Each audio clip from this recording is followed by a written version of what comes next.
Hey, what's up, guys? Jeff with Apex Predator Outfitters. Hey, I want to talk to you today a little bit about the difference that I see in military leadership than civilian leadership.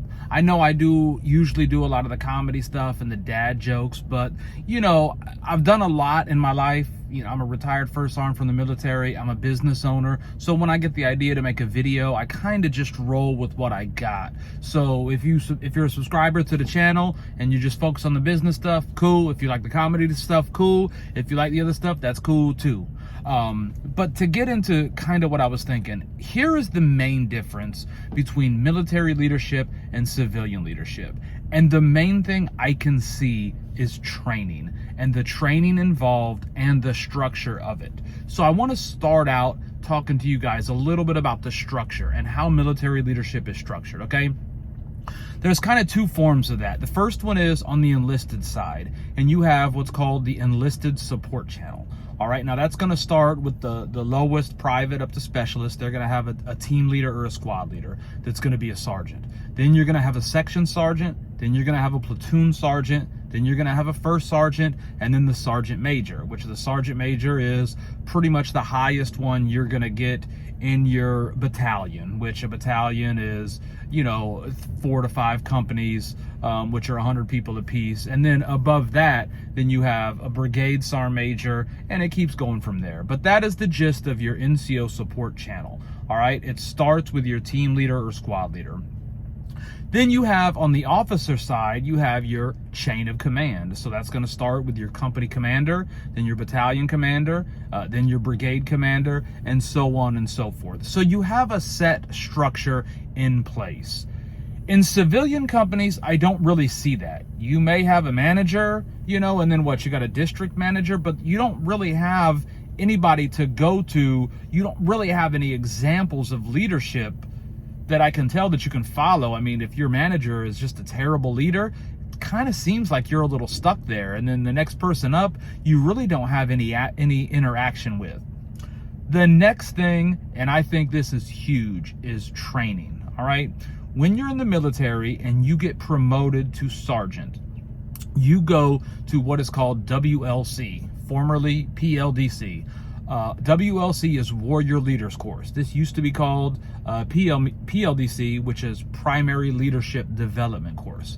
Everybody that gets promoted to sergeant or E5 in the Army attends this course. It's a 30-day resident course, so you're there. You go to sleep there, you wake up there. I mean, you are there. It's not a 9 to 5 that you go to, but then that's your first training of being a leader in the Army, okay? And it goes over, regulations, how to researchability, and it kind of goes from there. It gives you everything that you need to know at that basic level of leadership, right?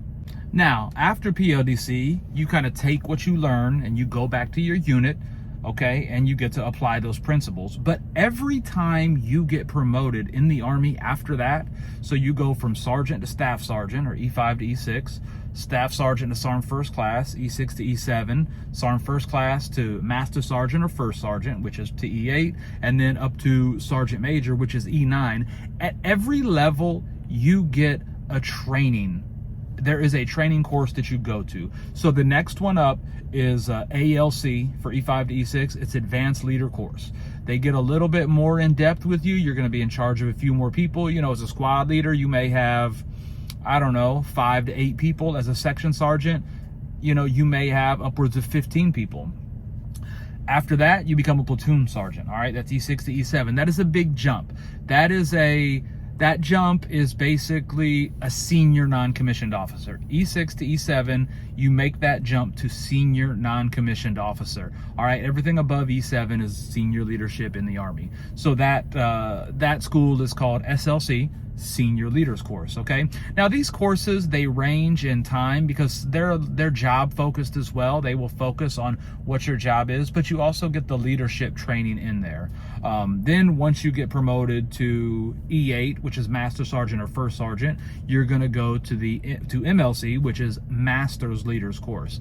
And then if you were in a specialized job, for example, I was in recruiting, So I went to they have a course, the Company Commander First Sergeant course, that is specifically for recruiters, incoming company commanders, and first sergeants. And then after that, if you choose to stay and you get selected, you go to, it's called the United States Army Sergeant Major Academy. This is a big one, guys. This is a year-long school in El Paso, Texas, at Fort Bliss, where you learn to become a sergeant major, because you cannot go higher than sergeant major in the Army. E9 is this top. So they really focus in, and they really want to make sure that they have the right leaders in place with that.